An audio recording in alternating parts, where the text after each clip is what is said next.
देखो क्वेश्चन है कि 50 आमों के समूह में 60% आम बिल्कुल पके हुए हैं, बिना पके हुए आमों की संख्या ज्ञात करना है। प्रतिशत जो दिया हुआ वो किसका दिया हुआ है? पका हुआ आम का। और निकालने क्या बोला है? बिना पके हुए। क्वेश्चन नंबर 3 ध्यान दो, हल करेंगे। तो सबसे पहले हम लिखेंगे कुल आमों की संख्या।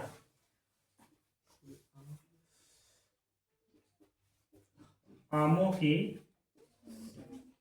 कुल संख्या कितना है? 50, यानी 50 आम है। ऐसे थोड़ा सा दिमाग लगाएगा तो हम बताएं कि प्रतिशत अपने आप में 100 होता है। अगर 50% आम पका हुआ है तो बिना पका हुआ आम कितना प्रतिशत है? 50% ही होगा। 50 50 100, समझ गया ना? तो अगर हम लोग आम का 50% निकाल लें तो बस यहीं से पता चल जाएगा। अगर आंखों ही आंखों में आंसर देना है तो कितना हो जाएगा? 25। टोटल आम कितना है? 50। 50% आम पका हुआ तो बिना पका हुआ कितना? 50%। तो 50 50 100, टोटल 100 बराबर कितना? 50। तो 50 बराबर कितना होगा? 25 होगा। समझ गए ना? यानी 25% आम क्या है? पका हुआ 25 को, और 25 क्या है? बिना पका हुआ। लेकिन इसको हम लोग बना के दिखाना है, तो आमों की कुल संख्या लिख दिए। अच्छा 50% नहीं है, 60% है। 50% कैसे बोल रहा है तुम लोग? 60% है ना?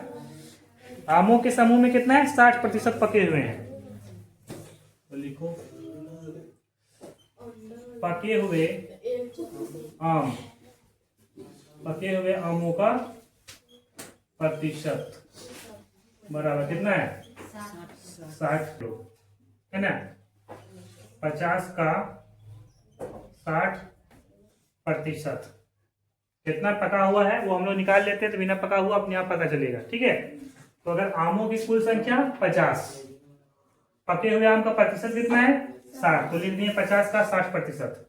ठीक है, तो 50 का मतलब गुना। जब भी हम लोग मैथ करेंगे और का रहेगा, का मतलब गुना।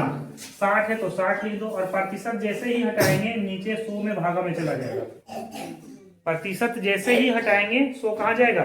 भागा में जाएगा। अगर प्रतिशत में करना हो तो 100 से गुना करना है, प्रतिशत को हटाना है तो 100 से भागा देना है।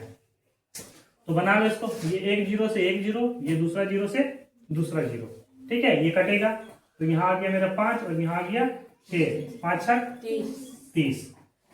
अब 50 आम टोटल है, उसमें 30 को पका हुआ है, तो बिना पका हुआ के गो है? 20 गो है ना? तो लिखते हैं हम लोग, अतः